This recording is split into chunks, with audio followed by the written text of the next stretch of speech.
पर उसके ब्रेन को वॉश किया जा रहा है। विंटर सोल्जर और बकी बार्न्स एक ही है, यानी कि विंटर सोल्जर का नाम ही बकी बार्न्स है। दरअसल उसको एक काम के लिए तैयार किया जा रहा था। उसका ब्रेन वॉश करने के बाद उसको एक मिशन पर भेजा जाता है, जहाँ पर हमें दिखाया जाता है कि बकी बार्न्स एक गाड़ी का पीछा करता है और उसका एक्सीडेंट करवा देता है और उस गाड़ी की डिक्की से वो एक सीरम लेकर वहाँ से निकल जाता है। ये एक सुपर सीरम सोल्जर है। जिस गाड़ी का उसने एक्सीडेंट किया था, ये गाड़ी दरअसल आयरन मैन के पेरेंट्स की थी, यानी कि टोनी स्टार्क के पेरेंट्स की। और इस एक्सीडेंट में अब आयरन मैन के पेरेंट्स मर जाते हैं।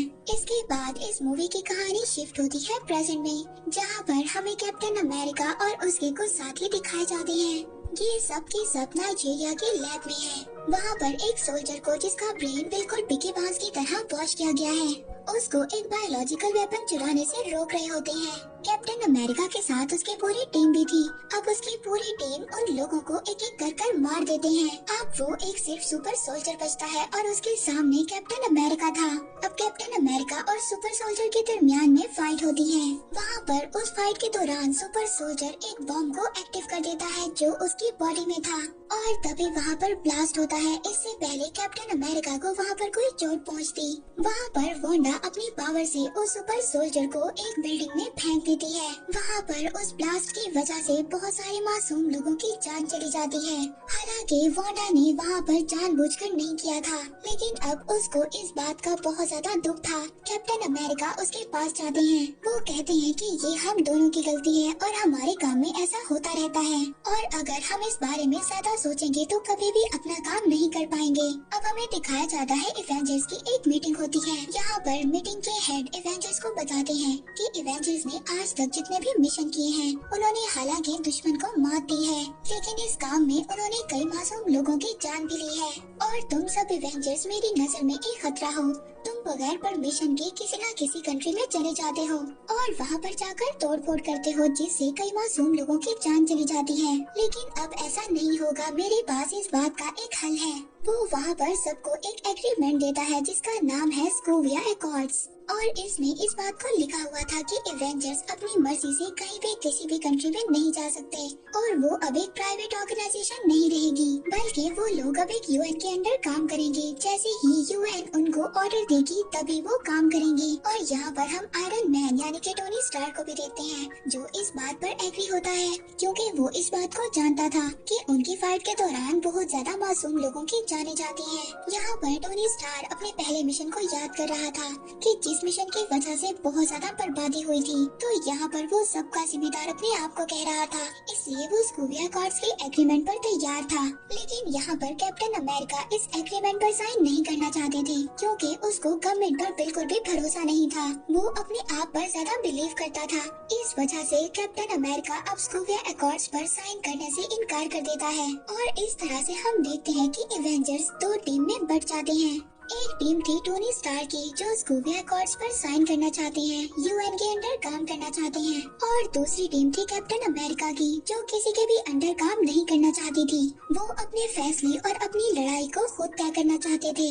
इसके बाद हमें जीवो नाम का एक आदमी दिखाया जाता है जो स्कोविया में पहले कर्नल था, जहाँ पर एवेंजर्स और अल्ट्रॉन्स की लड़ाई में कई मासूम लोगों की जान गई थी, पर अब वो एक टेररिस्ट बन चुका था और वो किसी भी कीमत पर एवेंजर्स से बदला लेना चाहता था। अब वो हाइड्रा के एक हैंडलर के पास जाता है। वहाँ पर जाकर वो हाइड्रा की वो खुफिया नोटबुक को हासिल कर लेता है, जिसमें हाइड्रा के सुपर सोल्जर्स के बहुत सारे सीक्रेट्स थे। उस बुक में ऐसे वर्ड्स को लिखा गया था जिनको बोलने के बाद हाइड्रा के सुपर सोल्जर से कोई भी काम करवाया जा सकता था। इसके बाद हमें वकांडा के किंग को दिखाया जाता है, जो टोनी स्टार से मिलकर बहुत ज्यादा खुश होते हैं कि उन्होंने एग्रीमेंट पर साइन कर दिया। तभी वहाँ पर एक बॉम्ब ब्लास्ट होता है जिसमें वकांडा के किंग की डेथ हो जाती है। किंग तचाला उनकी डेथ से पूरी तरह टूट जाता है, यानी कि ब्लैक पैंथर जिसको हम जानते हैं। जब वो लोग सीसीटीवी फुटेज को चेक करते हैं तो उसमें दिखाया जाता है कि जिस आदमी ने बॉम्ब ब्लास्ट किया था उसकी शक्ल बिल्कुल बिकी बार्न्स से मिलती है। इसीलिए अब ब्लैक पैंथर किसी भी तरह बिकी बार्न्स को खत्म करना चाहता था। अब कैप्टन अमेरिका को ये बात पता चल जाती है कि पूरी मिलिट्री फोर्स और ब्लैक पैंथर बिकी बार्न्स के पीछे पड़ी हुई है उसको खत्म करने के लिए। पर कैप्टन अमेरिका को इस बात पर यकीन था कि उसका दोस्त बकी बार्न्स बिल्कुल बदल चुका है, क्योंकि जब कैप्टन अमेरिका पानी में डूब रहा था तब बकी बार्न्स ने ही उसको बचाया था। अब कैप्टन अमेरिका बकी बांस के पास पहुंच जाता है। जैसे ही वो बकी बांस के पास पहुंचता है तो वहाँ पर मिलिट्री उन दोनों पर अटैक कर देती है। यहाँ पर ब्लैक पैंथर भी आ जाता है जो बकी बांस को मारने के लिए उसका पीछा कर रहा था। यहाँ पर कैप्टन अमेरिका और उसका साथी दोनों मिलकर बकी बांस को बचाना चाहते हैं, पर किसी तरह ब्लैक पैंथर बकी बांस को पकड़ लेता है। इससे पहले वो बकी बांस को वहाँ पर मारता, तभी वहाँ पर आयरन मैन का दोस्त जो मिलिट्री में सोल्जर है वो आ जाता है। उसके पास आयरन मैन का दिया हुआ सूट है जिसका नाम वॉर मशीन है। वहाँ पर वो अपनी टीम के साथ आ जाते हैं और सबको अरेस्ट कर लेते हैं। सबको एक खास जगह पर ले जाया जाता है और बकी बांस को एक खास जगह पर रखा जाता है। इसके बाद वहाँ पर बकी बांस के पास एक साइकियाट्रिस्ट आता है। ये साइकियाट्रिस्ट कोई और नहीं बल्कि ज़ीमो है, जिसने हाइड्रा की वो सीक्रेट बुक को हासिल कर लिया था, जिस नोटबुक में वो कोड वर्ड्स है। उन वर्ड्स को बोलने के बाद हाइड्रा के सुपर सोल्जर को अपने काबू में लिया जा सकता है। और जब ज़ीमो वहाँ पर उन वर्ड्स को बोलता है तो बकी बांस का दिमाग पूरी तरह से घूम जाता है और वो पूरी तरह से ज़ीमो के कंट्रोल में था। तभी यहाँ पर कैप्टन अमेरिका और उसका साथी भी आ जाता है कि यहाँ पर बकी बांस के सामने टिक नहीं पाते क्योंकि इनके वेपन्स को ले लिया गया था।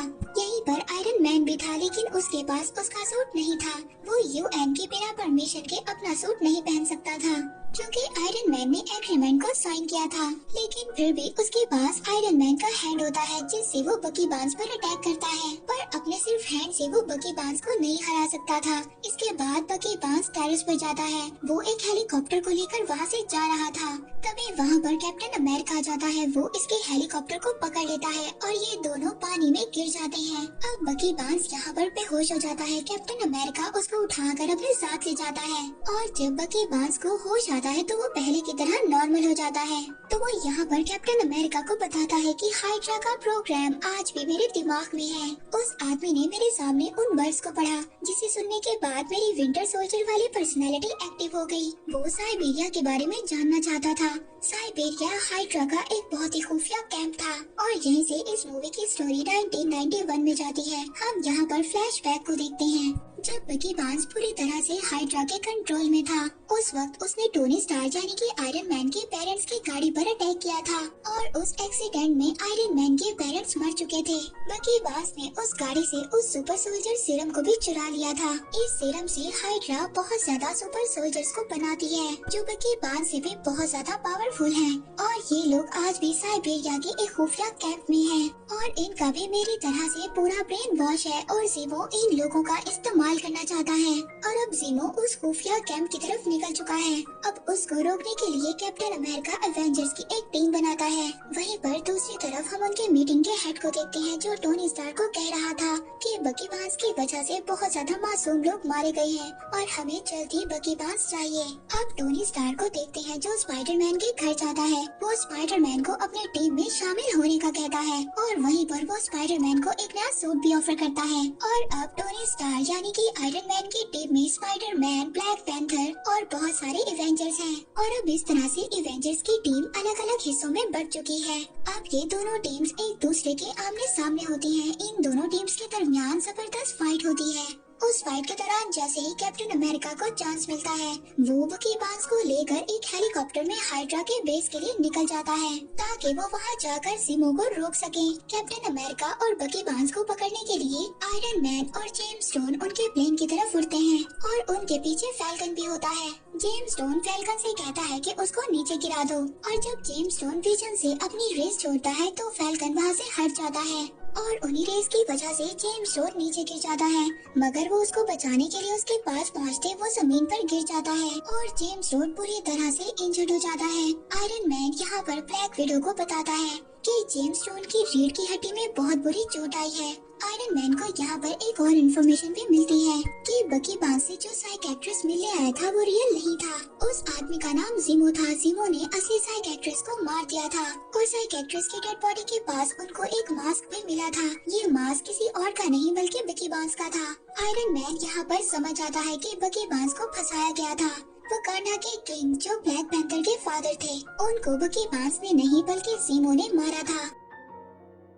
अब यहाँ पर टोनी स्टार्क आयरन मैन को अपनी गलती का एहसास होता है। वो वहाँ पर कैप्टन अमेरिका के साथियों के पास जाता है जहाँ पर उनको कैद कर रखा हुआ था। वो फैल्कन के पास जाता है और उसे ज़ीमो की सच्चाई के बारे में बताता है और साथ ही वो कहता है कि मुझे मेरी गलती का एहसास है, तुम मुझे बताओ कि कैप्टन अमेरिका कहाँ गया है। लेकिन यहाँ पर फैल्कन आयरन मैन को कहता है कि तुम्हें अकेले ही जाना होगा। वो ये नहीं चाहता था कि मिलिट्री की आर्मी भी उसके साथ जाए। इसके बाद टोनी स्टार हेलीकॉप्टर में बैठकर यहाँ से चला जाता है और जब वो हेलीकॉप्टर में बैठा होता है तो वो अपना आयरन मैन सूट पहन लेता है और वो साइबेरिया के लिए निकल जाता है। वहीं पर हम जीमो को देखते हैं जो साइबेरिया के उसी कैंप तक पहुँच गया था जहाँ पर बकी बांस की तरह 5 और सुपर सोल्जर्स हैं। ये सब के सब स्लीपिंग चैम्बर के अंदर होते हैं। अब यहाँ पर आयरन मैन भी पहुँच जाता है जो बकी बांस और कैप्टन अमेरिका से मिलता है। आयरन मैन यहाँ पर आकर कैप्टन अमेरिका से कहता है कि मैं तुम्हारा साथ देने के लिए यहाँ पर आया हूँ। अब ये लोग उस जगह पर जाते हैं जहाँ पर 5 स्लीपिंग चैम्बर्स हैं।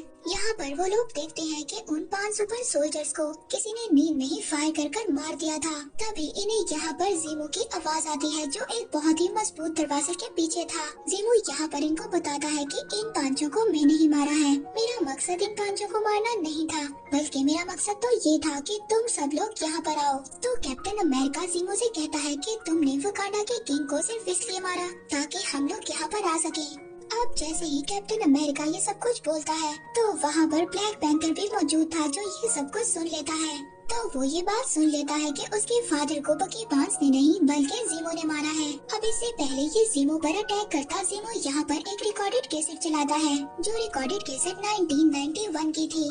उस वीडियो रिकॉर्डेड में आयरन मैन देखता है कि बकी बांस ही था जिसने उसके पेरेंट्स को मारा था। वो वीडियो देखने के बाद आयरन मैन बिल्कुल आउट ऑफ कंट्रोल हो जाता है। वो कैप्टन अमेरिका से वहाँ पर पूछता है कि क्या तुम्हें इन सब चीजों के बारे में पता था। तो जैसे ही कैप्टन अमेरिका हाँ बोलता है टोनी स्टार आयरन मैन उस पर अटैक कर देता है। साथ ही में वो यहाँ पर बकी बांस को भी मारना चाहता था। इन तीनों के दरमियान एक बहुत ही खतरनाक फाइट होती है जिसमें आयरन मैन बकी बांस को मारना चाहता था, लेकिन कैप्टन अमेरिका बकी बांस को बचाना चाहता था। इसलिए नहीं कि वो उसका दोस्त था, बल्कि वो ये जानता था कि जिस वक्त बकी बांस ने सब कुछ किया था वो अपने कंट्रोल में नहीं था।